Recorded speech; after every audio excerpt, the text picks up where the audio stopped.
కేంద్ర రాష్ట్ర సంబంధాల గురించి మనం ఈరోజు తెలుసుకున్నాం. సెంట్రల్ స్టేట్ రిలేషన్షిప్ లేదా కేంద్ర రాష్ట్ర సంబంధాలు. సో మన ఇండియాలో సెంట్రల్ గవర్నమెంట్ ఉంది, at the same time state government కూడా ఉంది. సో ఈ సెంట్రల్కు స్టేట్కు మధ్య సంబంధాల గురించి తెలుసుకునేటువంటి టాపికే సెంట్రల్ స్టేట్ రిలేషన్షిప్ లేదా కేంద్ర రాష్ట్ర సంబంధాలు అంటున్నాం.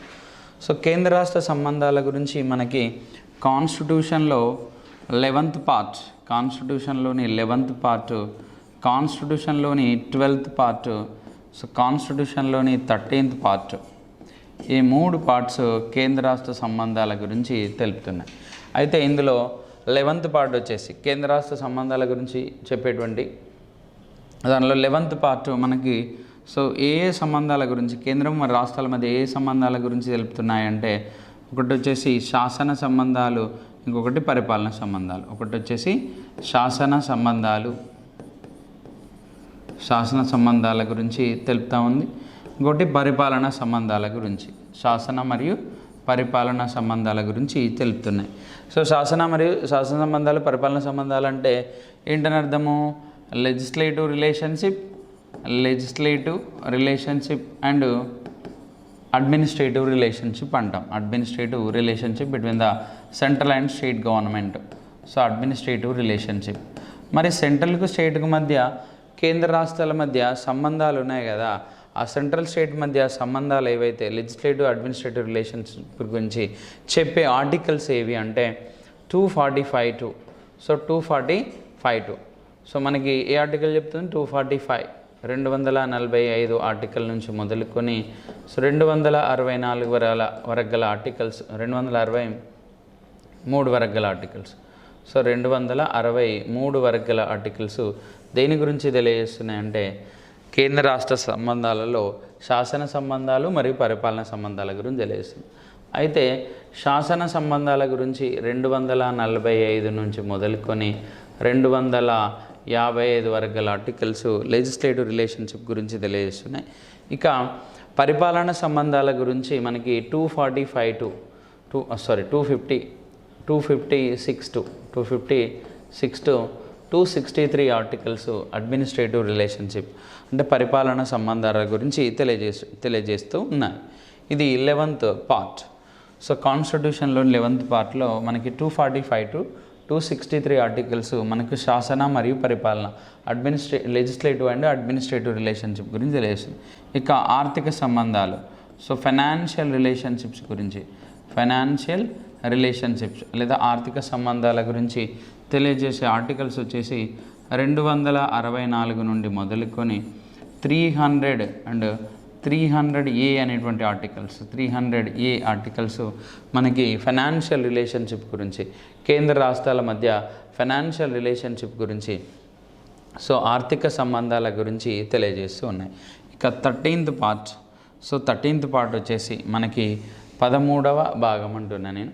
ఈ 13వ భాగం వచ్చేసి కేంద్ర రాష్ట్రాల మధ్య ట్రేడ్ అండ్ కామర్స్ అంటే, సో ట్రేడ్ అండ్ కామర్స్ అంటే వ్యాపార వాణిజ్య సంబంధాల గురించి తెలియజేస్తుంది. సో ట్రేడ్ అండ్ కామర్స్ గురించి తెలియజేస్తుంది అంటే వ్యాపార వాణిజ్య సంబంధాల గురించి తెలియజేస్తూ ఉన్నాయి.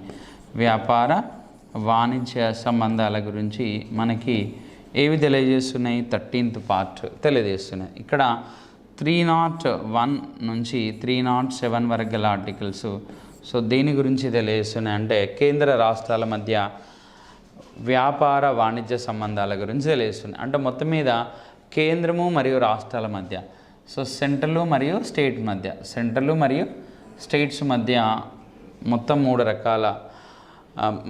భాగాలు, సో మనకి 4 రకాల సంబంధాల గురించి తెలియజేస్తున్నాయి. కేంద్రము రాష్ట్రాల మధ్య ఏ సంబంధాల గురించి? ఒకటేమో శాసన సంబంధాలు, ఇంకొకటి పరిపాలన సంబంధాలు, ఇంకొకటి ఆర్థిక సంబంధాలు, ఇంకొకటి వ్యాపార వాణిజ్య సంబంధాలు. ఇట్లా 4 రకాల సంబంధాల గురించి మనకి ఏ ఆర్టికల్ తెలియజేస్తుంది అంటే సో 245 నుండి మొదలుకొని 307 వరకు గల ఆర్టికల్స్ మొత్తం శాసన, పరిపాలన, ఆర్థిక మరియు వ్యాపార వాణిజ్య సంబంధాల గురించి తెలియజేయడం జరుగుతూ ఉంది. అయితే మన ఇండియా ఫెడరల్ కంట్రీనా లేకపోతే సో కేంద్ర రాష్ట్రాల మధ్య సంబంధాలు అంటే కేంద్రము రాష్ట్రం అనే రెండు ప్రభుత్వాలు ఉన్నాయి కదా, మరి రెండు ప్రభుత్వాలు ఉన్నప్పుడు 2 గవర్నమెంట్స్ ఉన్నప్పుడు సో ఇండియా అనేది ఫెడరల్ కంట్రీ అవుతుంది. అంటే ఫెడరల్ క్యారెక్టర్స్ ఉన్నాయి, ఇండియన్ కాన్స్టిట్యూషన్లో ఫెడరల్ క్యారెక్టర్స్ ఉన్నాయి అనే విషయం మనకు అర్థమవుతుంది. ఓకేనా. సో ఇండియన్ కాన్స్టిట్యూషన్లో ఫెడరల్ క్యారెక్టర్స్ ఉన్నాయా అంటే ఎస్, ఫెడరల్ క్యారెక్టర్స్ అనేటువంటివి ఉన్నాయి. సరే, ఆ ఫెడరల్ క్యారెక్టర్స్ గురించి మనం తెలుసుకుంటున్నాం. ఫెడరల్ క్యారెక్టర్ గురించి తెలుసుకుంటున్నాం.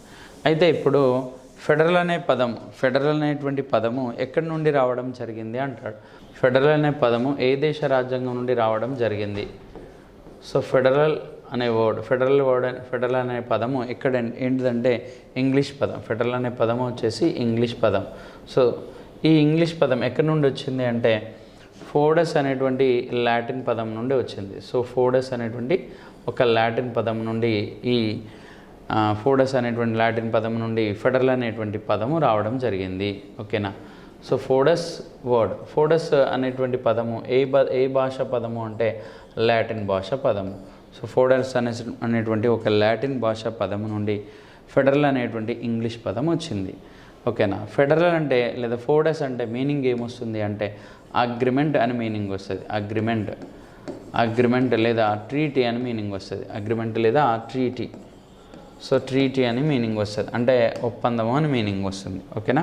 సో ఒప్పందము అనేటువంటి మీనింగ్ వస్తుంది. అయితే ఈ ఫెడరల్ అనే పదాన్ని ఆధారంగా చేసుకొని మనము ప్రపంచంలో ఉన్నటువంటి ఫెడరల్ కంట్రీస్ను ఎన్ని రకాలుగా విభజించవచ్చు అనేది మనం ఇక్కడ గుర్తుపడదాం. సరే, ఇప్పుడు గుర్తించుదాం. సో ఇక్కడ ఫెడరల్ అంటే ఏంటిది, మరి యూనిటరీ అంటే ఏంటిది, ఈ రెండు పదాలు మనకు ఖచ్చితంగా తెలిసి ఉండాలి. ఒకటి, ఏ దేశంలోనైతే సెంట్రల్ అండ్ స్టేట్ గవర్నమెంట్స్ మధ్య పవర్స్ డిస్ట్రిబ్యూషన్ చేయబడతాయో, సెంట్రల్ అండ్ స్టేట్ గవర్నమెంట్స్ మధ్య పవర్స్ అనేవి డిస్ట్రిబ్యూషన్ చేయబడతాయో ఆ దేశాలను మనం ఏమనాలి అంటే ఫెడరల్ కంట్రీ అని పిలవాలి. ఫెడరల్ క్యారెక్టర్స్ కలిగినటువంటి దేశాలను పిలవాలి. ఫెడరల్ క్యారెక్టర్ కలిగినటువంటి దేశాలను పిలవాలి. అట్లా కాకుండా పవర్స్ అన్నీ కూడా సెంట్రల్ చేతుల్లోనే ఉంటాయి.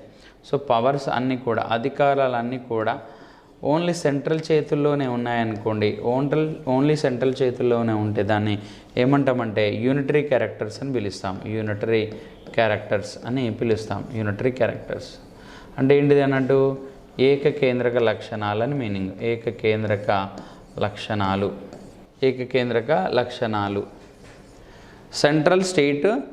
సెంట్రల్కు మరియు స్టేట్కు మధ్య పవర్స్ ఉంటే దాన్ని ఏమంటామంటే ఫెడరల్ క్యారెక్టర్స్ అని. ఓన్లీ పవర్స్ అనేవి సెంట్రల్ చేతుల్లో మాత్రమే ఉంటుందని యూనిటరీ క్యారెక్టర్స్ లేదా ఏకకేంద్రక లక్షణాలని పిలుస్తాము. ఏకకేంద్రక లక్షణాలకి ఓన్లీ సెంట్రల్ చేతుల్లోనే పవర్స్ ఉంటాయి, ఓన్లీ సెంట్రల్ చేతుల్లో మాత్రమే పవర్స్ ఉంటాయి. సో దాన్ని ఏమని పిలుస్తున్నామంటే ఏకకేంద్రక లక్షణం అని పిలుస్తున్నాము. సో ఎగ్జాంపుల్ వచ్చేసి చైనా కేవలం సెంట్రల్ చేతుల్లో మాత్రమే పవర్స్ ఉంటాయి. ఫ్రాన్స్ సెంట్రల్ చేతుల్లో మాత్రమే పవర్స్ ఉంటాయి. ఇటలీ సెంట్రల్ చేతుల్లో మాత్రమే పవర్స్ ఉంటాయి. బ్రిటన్ ఓన్లీ సెంట్రల్ గవర్నమెంట్ చేతుల్లో మాత్రమే పవర్స్ ఉంటాయి. సో కాబట్టి కేంద్రం చేతుల్లో మాత్రమే, ఓన్లీ యూనియన్ గవర్నమెంట్ చేతుల్లో మాత్రమే పవర్స్ ఉంటే దాన్ని యూనిటరీ క్యారెక్టర్స్ లేదా ఏకకేంద్రక లక్షణాలు అంటాము.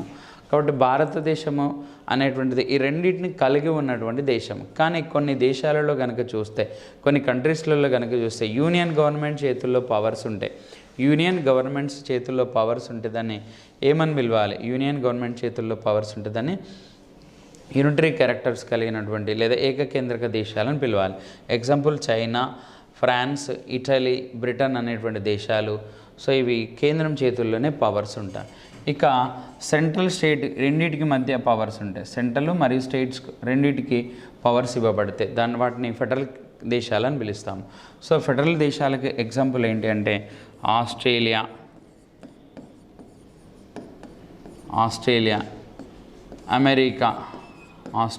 అమెరికా, సో అట్లనే కెనడా ఇట్లాంటి దేశాలను మనము ఏమంటున్నామంటే సమాఖ్య దేశాలని పిలుస్తూ ఉన్నాం. సమాఖ్య దేశాలని పిలవడం జరుగుతూ ఉంది.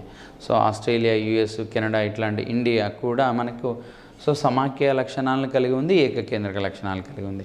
అయితే మన ఇండియా మాత్రము ఇటు ఫెడరల్ క్యారెక్టర్స్ని కలిగి ఉంది, ఇటు సో ఇటు మనకి యూనిటరీ క్యారెక్టర్స్ని కలిగి ఉంది, రెండింటిని కలగలిపినటువంటిది. అంటే భారతదేశం ఎలాంటి దేశము? ఏకకేంద్రక సమాఖ్య లక్షణాలను కలిగి ఉన్నటువంటి దేశము. అయితే ఈ ఫెడరల్ అనే పదాన్ని ఆధారంగా చేసుకొని, సో ఫెడరల్ అనే పదాన్ని ఆధారంగా చేసుకొని federal by integration, federal by disintegration అనేటువంటి రెండు, అంటే ఫెడరల్ అనేటువంటి దేశము ఏర్పడేటువంటి దాన్ని ఆధారంగా చేసుకొని ఏమంటామంటే ఫెడరల్ బై ఇంటిగ్రేషన్ అని, ఫెడరల్ బై డిసింటిగ్రేషన్ అని పిలుస్తాం. లేదా ఏమని పిలుస్తాము అంటే మెథడ్స్ ఆఫ్ ఫార్మేషన్స్ ఆఫ్ ఫెడరేషన్లో చూస్తే మనకు సో ఏముంటుందంటే ఫెడరేషన్ బై ఇంటిగ్రేషన్ అంటాం. ఫెడరేషన్ బై ఇంటిగ్రేషన్,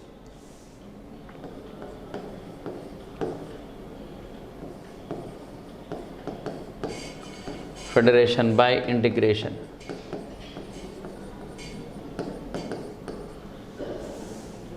ఒకటి ఫెడరేషన్ బై ఇంటిగ్రేషన్, ఇంకొకటి federation by disintegration. Federation by disintegration.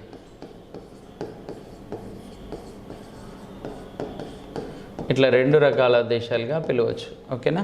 ఒకటి ఫెడరేషన్ బై ఇంటిగ్రేషన్, ఇంకొకటి federation by disintegration.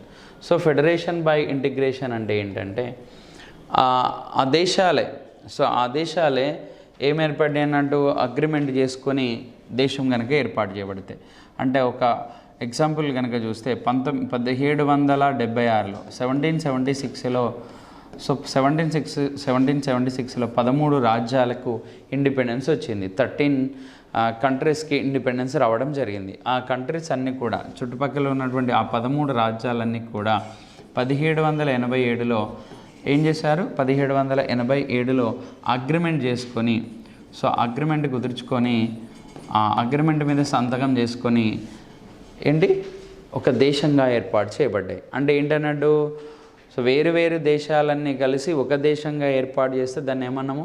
Federation by integration, అంటే ఏకీకృతంగా ఏర్పడినటువంటి సమాఖ్య గల దేశాలు.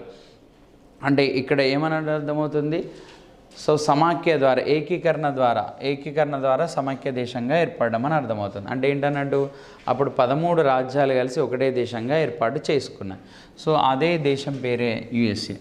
ఆ దేశం పేరే యుఎస్ఏ. అయితే అప్పుడు 13 రాజ్యాలు కలిసి, సో 13 రాష్ట్రాలు అన్నాడు, యాక్చువల్గా 13 రాష్ట్రాలు కలిసి అమెరికా అనే దేశం ఏర్పాటు చేయబడ్డది. అందుకోసమే అమెరికా దేశం పేరు ఏమని ఉంటుందంటే యునైటెడ్ స్టేట్స్ ఆఫ్ అమెరికా అని ఉంటుంది. అంటే స్టేట్స్ అన్నీ కలిసి ఒక దేశంగా ఆవిర్భవించాయి. ఆ స్టేట్స్ కూడా సొంతకం చేశాయి, అగ్రిమెంట్ చేసుకుని, ఒక ఒప్పందం కుదుర్చుకొని, ఒక ట్రీటీ కుదుర్చుకొని సో ఒక దేశంగా ఆవిర్భవించాయి.